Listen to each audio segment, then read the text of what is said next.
Reînvierea animalelor dispărute sună interesant, dar în același timp terifiant. Adică ar fi uimitor să reintroducem în natură specii pe care nu le-am mai văzut niciodată, doar ca să le putem studia comportamentul și să învățăm astfel mai multe despre ele. Însă în același timp este terifiant pentru că nu putem prezice cu exactitate comportamentul acestora și capabilitatea de conviețuire cu animalele din prezent. Să nu mai menționăm că poate fi văzută în același timp drept o acțiune imorală.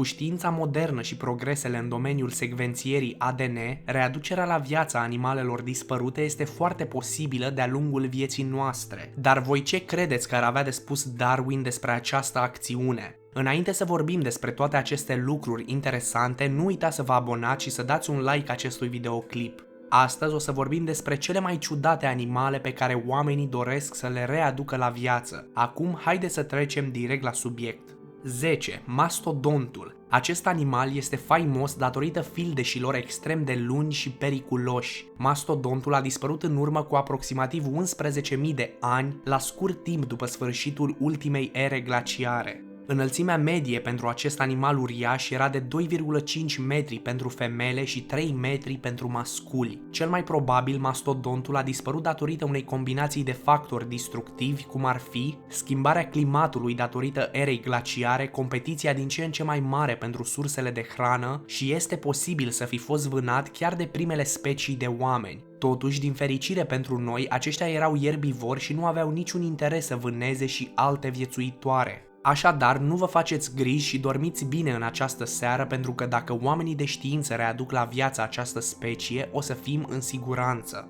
9. Mamutul lânos. Mamutul ocupă locul 9 în lista de astăzi. Aceste creaturi sunt rudele îndepărtate ale elefantului asiatic din zilele noastre. Trebuie să știți că elefanții, în general, sunt animalele preferate ale oamenilor pentru că sunt foarte inteligente. Dar momentan vorbim despre mamutul lânos, care avea o înălțime de aproximativ 3,5 metri și o greutate de 6 tone. Din pricina faptului că avem atât de multe fosile de mamut descoperite și păstrate în stare excelentă, oamenii de știință au putut extrage ADN-ul acestor creaturi. Deci, în teorie, ar trebui să putem clona mamutul lânos și să-l readucem la viață. Dar, sincer, nu știm ce să spunem despre acest lucru, pentru că sunt absolut uriași. Cine știe ce s-ar putea întâmpla dacă nu pot fi îmblânziți sau dacă nu pot să cohabiteze cu animalele din prezent. 8. Tigrul tasmanian. Aceste creaturi vânau predominant noaptea, iar prăzile lor erau cangurii, wallabii, păsările și în general mamifere mici, iar din fericire noi nu intrăm în categoria prăzilor acestui animal. Aparent, tigrul tasmanian își urmărea prada pe distanțe lungi, obosindu-le încet, iar mai apoi, fără niciun avertisment, sprintau către victimă și o mușcau în zona gâtului. Erau capabili să-și deschidă gura extrem de mult, la un unghi de 120 de grade, iar atunci când erau nevoiți, țopăiau pe picioarele din spate ca un babuin, un animal de-a dreptul ciudat. În cele din urmă, tigrul a dispărut în anul 1930, însă cel mai probabil acest lucru nu îi va împiedica pe oamenii de știință să-l readucă la viață.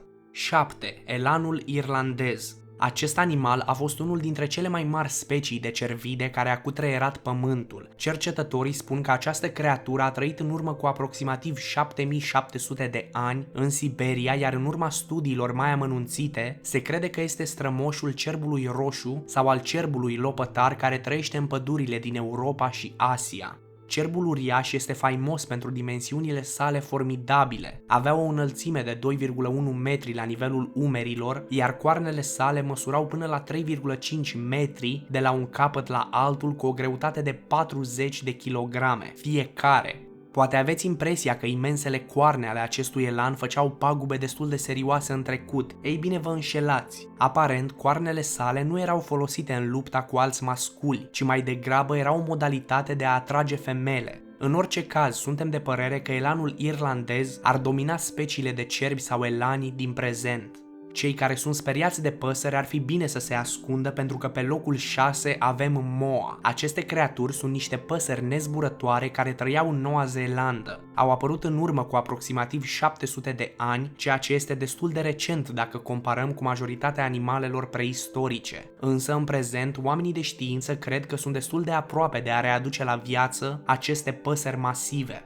Moa erau extrem de înalte, atingând până la 3,5 metri și cu o greutate de aproximativ 250 de kilograme. Nu erau doar niște animale masive, dar erau și niște alergători ageri. Se puteau apăra singuri, lovind cu picioarele robuste atunci când erau amenințate. Din fericire, dieta lor era formată în cea mai mare parte din diverse semințe, fructe și iarbă, dar cel mai probabil, acest animal este binevenit în fauna din timpurile noastre dacă oamenii de știință hotărăsc să-l readucă la viață.